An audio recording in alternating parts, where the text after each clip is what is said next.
Hello friends, welcome back to my channel. படுபாவி மனுஷன் நேற்று நைட்டு சாவடிச்சிட்டான். வேறு யாரும் இல்லை, எங்கள் ஓனர் தான். நேற்று நைட்டு ஒரு 9 மணிக்கெலாம் வேலை முடிஞ்சிருச்சு. முடிஞ்சதுக்கப்புறம் சரி எப்பயும் போல் வந்து ரெஸ்ட் எடுத்து மணி ஒரு 11 மணிக்கு ஃபோன் பண்ணி திவானியை வாங்கினார்.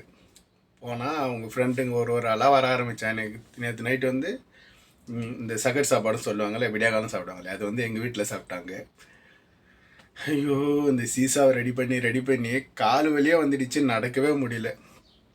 அவங்க 2:30 மணி சாப்பிட்ற வரைக்கும் ஒரு ஆளாக மாற்றி அதுவும் எப்படி சொல்கிறது, அதியாக்காவுக்கும் திவ்யானுக்கும் தூரம் அந்த நெருப்பு வச்சு எடுத்துன்னு போகிறது ரொம்ப தூரமாக அங்கட்டியும் நடந்து கால் வழியே அப்படியே விட்டா போதுன்னு ஆகிடுச்சு மனசு. அந்தளவுக்கு வேலை கஷ்டம். அதுக்கப்புறம் 2:30 மணிக்கு சாப்பிட்டு சரி எல்லாம் முடிச்சுட்டு போவாங்கன்னு பார்த்தா திருப்பம் உக்காந்துக்கினாங்க, கொஞ்சமாக ரெடி பண்ணு நெருப்பு அப்படின்னு. அப்புறம் ஒரு இடையாக ரெடி பண்ணி நான் ரூமுக்கு வர விடியகாலம் 4 மணி ஆயிடுச்சு. 4 மணிக்கு வந்து தான் படுத்தேன். இப்போ ஏஞ்சி ஃப்ரெஷ்ஷப் ஆகிட்டு காலையிலே பிரேக்ஃபாஸ்ட்டு கொடுத்துருக்காங்க. பிரேக்ஃபாஸ்ட் எத்தனை மணிக்கு வந்துக்குது? 11:45 வந்துக்குது. இந்த பிரேக்ஃபாஸ்ட்டு சாப்பிடுவோம். இதுதான் வந்து இருக்குது. சாப்பிட்டு பாப்பா அதோட என்ன குழம்பு தெரியல, ஏதோ பருப்பு மாரி தெரியுது, பார்க்கலாம். ஏன்னா ஊருக்கு போகிறது விட்டு இங்கே வந்து உட்காந்துன்னு நம்ம உயிர் எடுக்கிறாரு, இதை ரெடி பண்ணு அதை ரெடி பண்ணுன்னு. குழம்பு கொஞ்சம் அதிகமாக தான் வந்துச்சு, அது ஊற்றி வச்சுட்டேன். அதை சேர்த்து அந்த கருப்பு கலர் பாக்ஸில் மதியம் சாப்பாட்டுக்கு.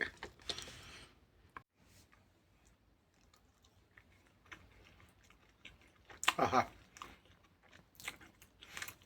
பருப்பு குழம்பு நல்லா குருமா மாரி இருக்குது. எப்படி செஞ்சாங்கன்னு தெரியல.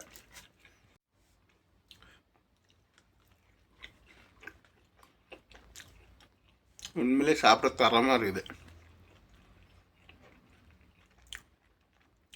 நல்லா கத்திரிக்காய் உருளைக்காயெல்லாம் போட்டு நல்லா அருமையாக வச்சு கொடுத்து அனுப்பியிருக்காங்க. ஆனால் ஒரு டைம் தான் வெறுப்பு ஏற்றிடுறாங்க. சரி ஃப்ரெண்ட்ஸ், சாப்பிடுவோம். இன்றைக்கி வந்து மல்லிகை கடைக்கு போகிற மாரி ஒரு டைமிங் வரும்னு நினைக்கிறேன் பொருள் வாங்கினதுக்கு. பார்ப்போம். காலையிலே சாப்பிடும் போது சொல்லியிருப்பேன், எப்படி இருந்தாலும் இன்றைக்கி போய் வீட்டுக்கு காய்கறிலாம் வாங்கினாட்டு சொல்லுவாங்க அப்படின்னு. இப்போ அதேமாதிரி தான் காய்கறி வாங்க தான் வந்திருக்கேன். எனக்கு தெரிஞ்சு வீட்டு பணிமன் வந்து பாதிக்கு பாதி காய்கறி எடுத்து குப்பைத்தொட்டில் போடுறாங்கன்னு நினைக்கிறேன். ஏன்னா இப்போ தான் ரீசெண்டாக வாங்கின்னு போனோம், ஒரு 2-3 நாளைக்கு முன்னாடி. 2 நாள் ஆகிட்டுருன்னு நினைக்கிறேன். இப்போ தெளிவாகவும் காய்கறி வாங்கினார் சொன்னாங்க. இந்தந்த காய் வாங்கினோம் அப்படின்னு சொல்லலை. பொதுவாக வீட்டுக்கு என்ன வாங்கினோம்னு தெரியல குமார், தெரியும்னா சரி எல்லாத்தையும் வாங்கின்னு வந்துடு அப்படின்ட்டாங்க. நம்மளே போய் என்னென்ன பொருள் வீட்டுக்கு தேவையோ அது நம்மளே எடுத்து போச்சுன்னு அப்படியே போக வேண்டியது தான். நான் ஒன்று அப்படி கணக்கு பண்ணால் ரேட்டு கொஞ்சம் அதிகமாக வரும். ஆனால் ஏடிஎம்மில் காசு இல்லையா, இருக்குதா இல்லையான்னு தெரியல. பார்ப்போம். போய் ஃபஸ்ட்டு பொருள் டக்குன்னு எடுத்து வச்சுன்னு டக்குன்னு வருவோம். நான் பொருள்னு சொல்ல போகிறதில்ல, அப்படியே எடுத்து வைக்கும் போதே பார்த்துக்குங்க. ஏன்னா டெய்லி இந்த காய்கறி பற்றி தானே சொல்லி இருக்கிறேன், 2 நாளைக்கு ஒரு முறை. அதனால தான் இங்கே என்ன சொல்லுவாங்களோ அந்த பேர் மட்டும் சொல்கிறேன். டொமாட், பட்டாட்,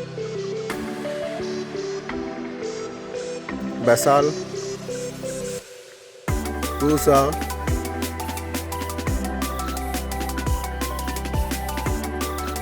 பில்பில் பாரத், பதஞ்சான்,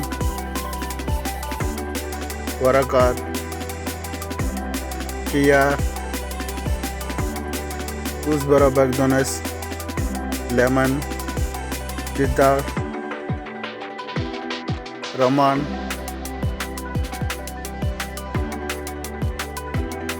அனாப், दुफा, तुम,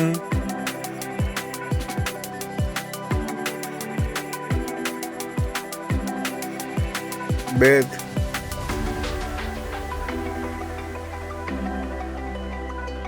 मिल्क,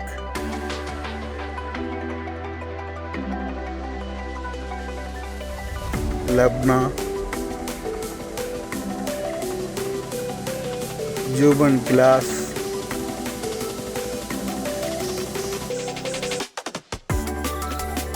लबन,